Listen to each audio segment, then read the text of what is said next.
It's your boy D Neil back with another reaction video. Here we are with the best Joe Lycett emails, 8 out of 10 catch this countdown. I'm excited to dive into this. I don't think I've seen Joe Lycett. I don't think I have. Before we dive in, make sure you subscribe to the channel. Ring notification bell, get a video a thumbs up so it gets suggested. Drop your favorite video suggestion in the comment section. What we got, Joe? I have been trying to sell fake stories to newspapers. And this is one I tried to sell to the Sun newspaper.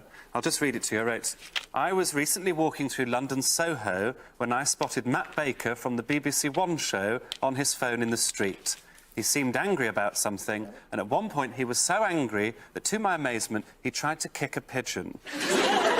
He had about 3 attempts, and on one of them he did clip its wing. He was shouting what sounded like, "Die, pigeon prick." Anyway, I've never met Matt Baker. I managed to get some pictures. I was wondering how much you might be interested in buying them for. I got a reply from the Sun newspaper within 2 minutes. They said, Joe, kicking a pigeon, ? That is pretty shitty for a one-show bloke. It's quite colloquial for a first email back, I feel. Can you send me the pictures? Cheers. I can't give his real name for legal reasons, so I'll call him Rodney. I said, Rodney, my lawyer says I shouldn't send you the full pictures until I have an offer from you as to how much you'll pay for them. I've attached a cropped version of one of the shots for the time being.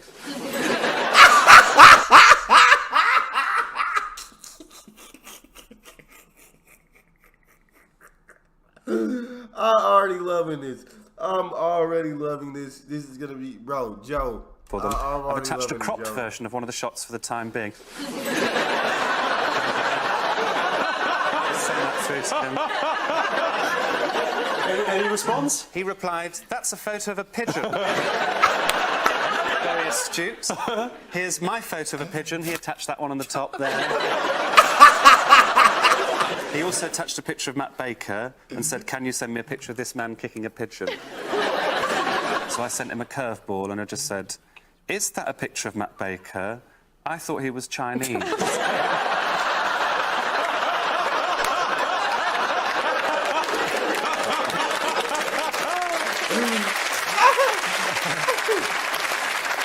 He replied, you thought he was Chinese, ? You mean you have a picture of a Chinese man kicking a pigeon? I said, yes, how much will you pay for it? He said, I fear we might be wasting each other's time. Good day. I said, you'll be sorry when you see tomorrow's Guardian front page. Good day. So I spend a lot of time writing letters, and I found the email address of the CEO of Network Rail. He owns all of the train stations in the United Kingdom. So I genuinely wrote this. Dear Sir, I am contacting you regarding an urgent emergency at London Euston. Last night I enjoyed a prawn masala and garlic naan from a curry house in Peckham. I had concerns about the hygiene standards of the establishment, but was blinded by my hunger and chose to ignore the warning signs. Thus today I have been, as my father would say, pissing through my arse.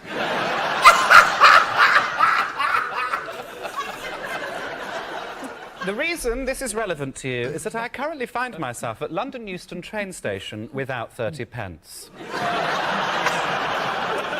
Some of you might be ahead of me on this. As your toilet facilities demand this fee and I'm about to explode, I am left in a most perilous position.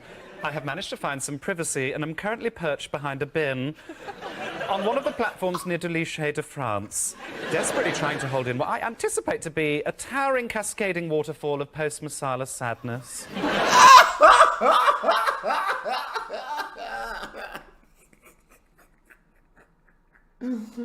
A towering cascade. Oh my lord.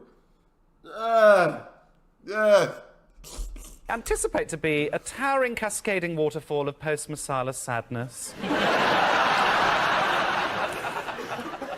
I was wondering if you might be able to lend me some of your £675,000 salary. Then I put in brackets, that would buy you 2.25 million train station toilet trips, you lucky bugger. to avoid this impending atrocity. Either that or perhaps stop charging for what most people would consider to be a basic human right. Regards, Joe Lycett. I also put, P.S. Should you lend me the money, I would be delighted to invite you for tea at my home to say thank you. But please give me plenty of notice, as I'll need to install a turnstile outside the bathroom. And I put, P.P.S. You're literally taking the piss. I love this guy. I get a lot of parking fines, and I have realised if you ask for evidence, then often you can get out of the fine. Now, I was up north doing a show, and I got a fine, so I emailed the council asking for the evidence. I got an email from some woman called Steph, who said, Mr. Lycett, I have passed your email on to the Freedom of Information team. Hopefully they'll be in touch with you soon. Now, I didn't like that word, hopefully, so I replied, Steph, sadly, hopefully, doth butter no parsnips.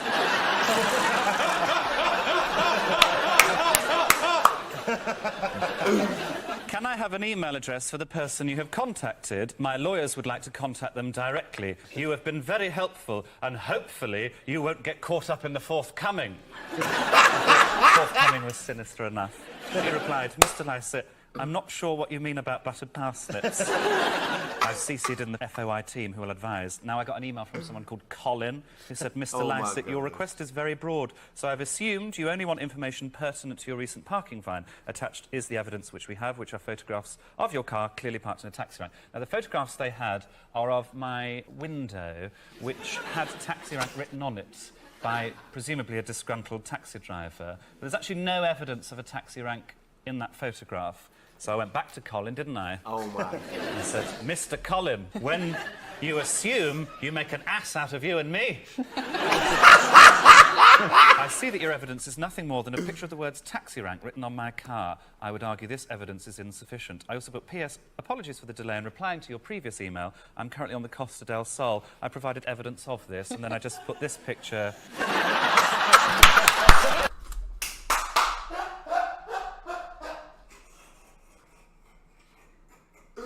Joe is my guy. Joe is my guy, bro.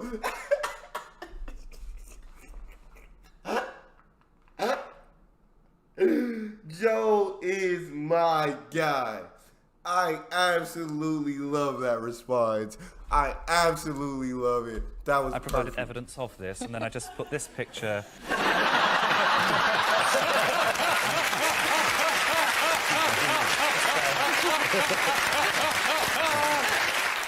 He said, Mr. Lycett, in order to reverse the fine, you will need to provide evidence that your vehicle was not in a taxi rank. So I said, oh, Mr. Colin, evidence supplied. I was actually parked on the moon, as you can see clearly.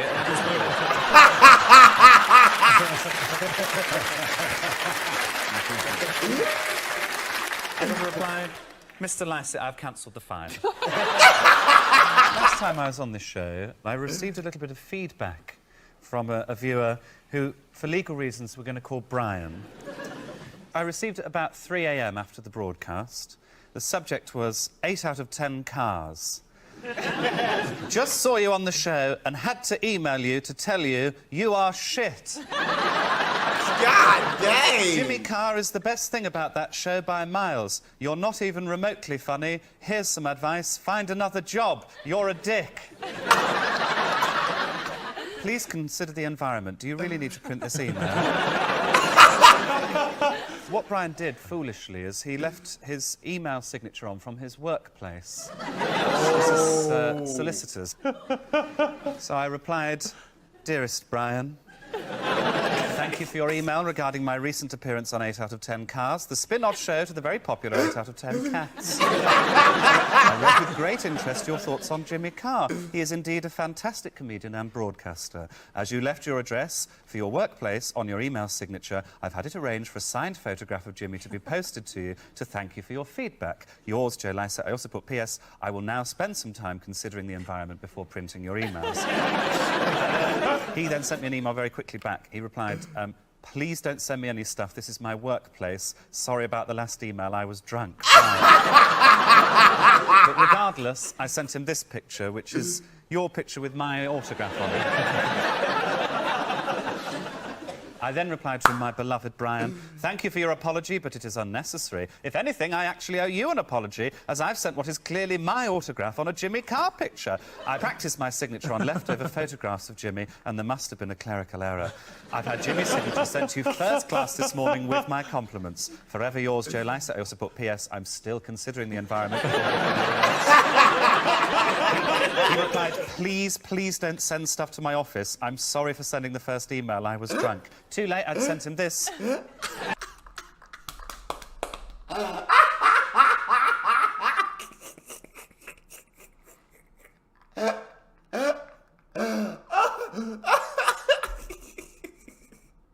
Don't mess with Joe Lycett, man. Do not mess with Joe Lycett. My office. I'm sorry for sending the first email. I was drunk. Too late, I'd sent him this. That is how I sign my name. He then replied, honestly, mate, what the actual fuck? I've apologised and you're still sending stuff. This is my workplace, man. The glitter got everywhere. Oh, I added glitter to the envelope.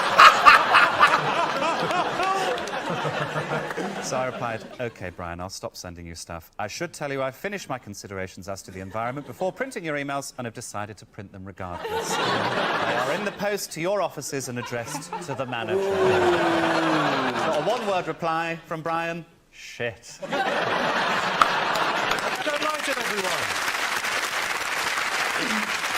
I like writing letters, particularly letters of complaint.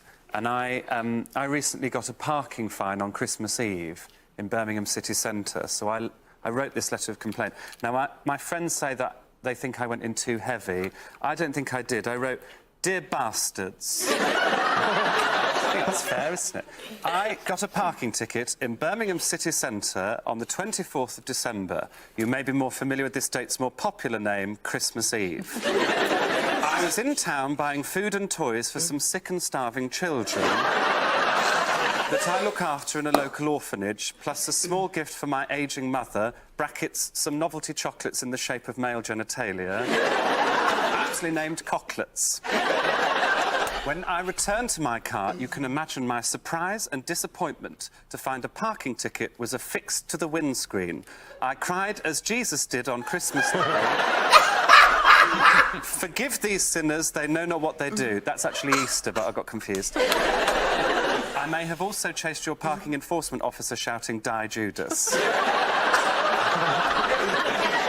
I am willing to offer as payment a bottle of sherry, Christmas cheer and all that. If you fail to pay within 14 days, it will be reduced to half a bottle. If you refuse this offer, I will have to pay the fine using money from the orphanage, which will force me to starve one of the weaker children.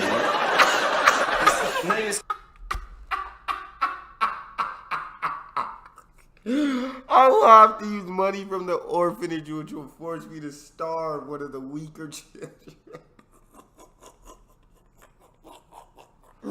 Bro, Joe in these letters, bro. Which will force me to starve one of the weaker children.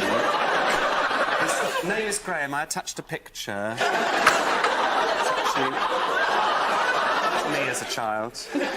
He's a 6-year-old boy with fair hair and the voice of an angel. I also put P.S. Just to be absolutely clear, if you do not cancel the fine, I will kill a child. Well, Jimmy, I've got some of my comedy correspondence. I always leave my Christmas shopping to the last minute, and last year was no exception. On the 23rd of December, I found a fruit bowl, that I thought my mother would quite like, on an online store based in Birmingham, which is where I live. So I emailed them to ask if I could get the delivery quicker than their usual 5 working days, because I needed it for Christmas. I received this email from Chris. He said, Mr. Lycett, thank you for your email. This item is an online exclusive. Therefore, we can only arrange it online. Delivery is 5 working days. Kind regards, Chris. I'm not sure his regards were kind, actually. So I replied, Dear Chris, thank you for your kind regards. The issue is that I need the bowl tomorrow as it's a Christmas gift. Is there no way I can pay extra for next day delivery or pay online and collect it? Very kind regards, Joe. He replied, Dear Mr. Lycett, we only offer delivery in 5 working days. Unfortunately, kind regards, Chris. Definitely unkind. So I replied, Chris, I need this bowl for Christmas Day, which occurs famously on the 25th of December. Where does the bowl reside? Is it in physical form in your shop in Birmingham, or does it exist as an ethereal spirit? Is it in the internet, manifesting itself only when purchased through your online store? Regards, Joe. He replied, Mr. Lycett, I see. Well done, Chris. We wouldn't normally, as it is an online exclusive, but as a gesture of goodwill, that can be arranged. If you order through the website and come in later, you can collect. Kind regards, Chris. So I went in, paid £4.99 postage and packaging on the website, went in, collected the bowl, gave it to Mum. She loved it. Very nice Christmas. Wow. A few days after New Year, another bowl arrives at the house, doesn't it? Get this email, Mr. Lycett. I'm contacting you regarding your purchase. We sent you a bowl in error after you collected one from our shop. Could you return it to us? If you would like to keep it, we can arrange payment for it. Kind regards, Chris. So I replied, hello, Chris. Here is the bowl, and just attached a picture of the bowl. I said, yes, Mr. Lycett, that's the bowl I'm referring to. Could you advise when you'll be returning the bowl? I replied, I don't understand, Chris. I returned the bowl in the last email. The bowl is online only. It exists within the email. As a gesture of goodwill, if you send me the £4.99 I paid for postage and packaging, I'll return it in physical form. All my love, Joe. He replied, keep the bowl and keep the change, and just attach a picture of a fiver.